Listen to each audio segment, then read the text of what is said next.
good afternoon, and thank you very much for that. Firstly, thank you very much for the opportunity to speak to you all today. And can I just reiterate the apologies from KCC's leader, Paul Carter, that he couldn't be here. There aren't many reasons he'd miss an opportunity like this, but the recruitment of a new chief executive is one of the few. Actually, it's not going to be called chief executive, it's going to be called a group managing director. It's our cynical ploy to stave off the Taxpayers Alliance, I think. Let's see if we get these slides. There we go. In January 2010, we published a discussion paper, Bold Steps for Local Reform. It's available free on our website if any of you want to read it in more detail. And it was our continued input into the debate around localism and the devolution agenda. And we believe, we like to think anyway, that it is filling a gap in the current debate, because what we tried to do was try to quantify the amount of money that could be saved to the public purse through a devolved framework to local government. So in essence, it really was about the art of the possible. And of course, localism and devolution are in vogue, as the quotes above from John Denham and David Cameron and Vince Cable all shown. There's no point reading them, they all roughly say exactly the same. So there is, at least on the surface, some sort of political consensus that localism and devolution are a good in and of themselves. Firstly, localism is a way to re-engage an increasingly sceptical and disengaged public in local decision making, and after a year in Westminster, it's not surprising they want to say that, and that such engagement can help local service providers tailor provision around need and demand, making it more effective for local residents. But anyone who's worked in local government, and I know there are a few here today, can be given for being slightly cynical and sceptical about the depth of this support at the national level. We've been here before that, and well, what we've had is increased centralisation. And of course, the context has changed. Oh, that has not come out as it was supposed to. Apologies. The context has changed. We have the opportunity of the forthcoming general election, the closest election in a generation. And we do feel in Kent County Council, with 1.4 million residents, we have a legitimate interest to engage in that debate and get some real commitment. The key driver, of course, is the budget deficit.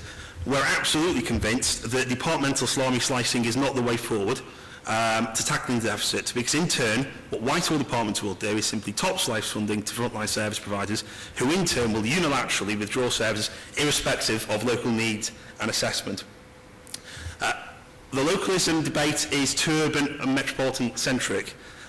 Metropolitan areas have very eloquent and very well connected people like Dermot Finch, who can come to places like this and put a very good case across for cities and city regions. And Kent County Council clearly welcomes the city region agenda, but the debate about economic development and growth needs to be broadened out. County councils still cover 60% of England, and anyone who's been to Kent will know the challenges that we face in the east of the county around our seaside towns such as Margate and Ramsgate. Kent County Council is committed to the place-shaping leadership role envisaged for local government set out by Bishard, and localism and devolution are central to achieving that. And the gap between rhetoric and localism, and the gap between the rhetoric and the reality of how things can be devolved. I promised Paul I wouldn't write him up the presentation completely, so there he is. And at heart, that is what Bold Steps is about. It's the question of, yes, okay, we all accept localism, we all accept devolution, but how do we get there? And the challenge that Bold Steps posed back wasn't just to central government. At its heart, it was also a call to arms for local government to organise itself in order to seize the opportunity that we have at the present moment in time.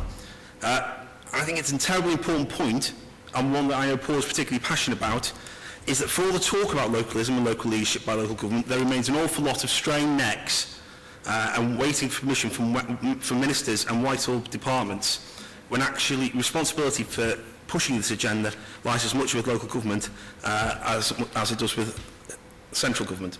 So what does Bold Steps actually propose?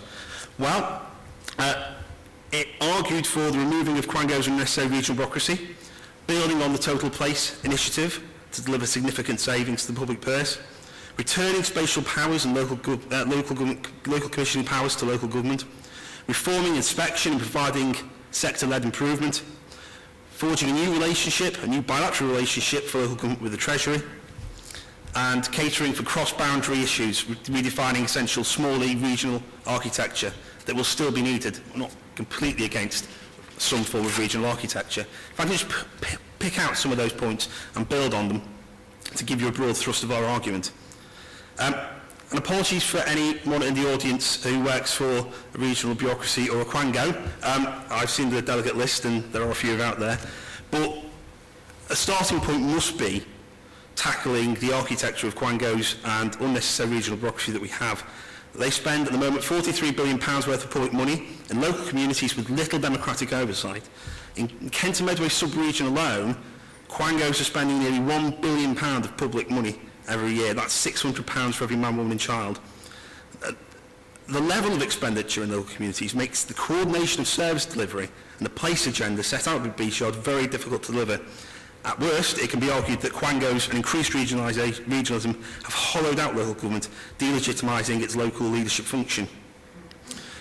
There's also mounting evidence suggests that Quangos, or a large portion of them, are quite ineffective, spending in silos without reference to local needs, duplicating efforts of other agencies and adding unnecessary complexity to the delivery of services.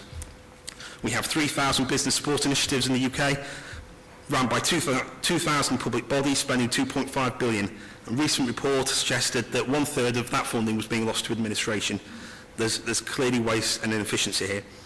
The other thing as well is they are expensive. For example, RDA's running costs have trebled to £238 million, and regional government officers are adding a layer of complexity, but running costs alone are £143 million. But that function has to go somewhere, and unless local government collectively organises itself at a spatial level that makes sense and will give ministers the confidence that local government has the structural capacity to deliver, we'll miss out on the opportunity.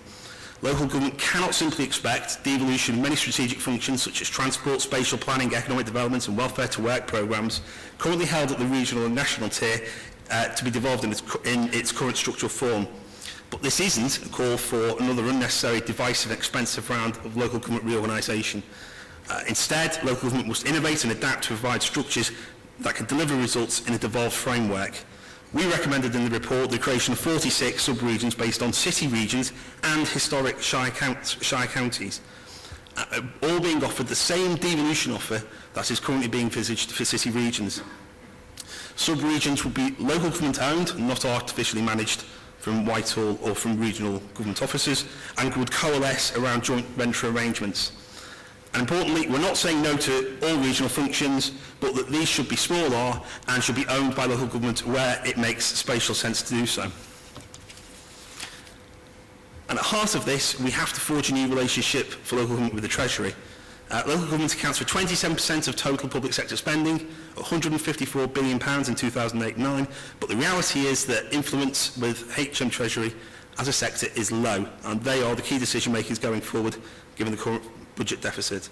Our engagement is by proxy through Government Office for the Regions, Local Government Association and Department for Communities and Local Government. And that's reflected in the state of what's happened in our bilateral contracts we have with them. Kent was one of the first local authorities to go down the LPSA route, a bilateral deal signed in 2001 with the Treasury that really focused on the key strategic needs for Kent and was a real galvanising focus for the public service in the area. It worked, and of course we did what we always do in this country. We bureaucratised it and standardised it, and through the local area agreements process, we've lost the best bits of LPSA. We need to get back to that bilateral relationship. And alongside that, and because of that, we should be able to see a radical restructuring in the way that inspection and audit is taking place, reducing the estimated £1 billion in inspection activity and replace that with sector-led support. Sector-led support works. Kent County Council engaged for some time with Swindon Borough Council to improve their social services, and that type of activity goes on day to day, but is often missed and not respected in central government.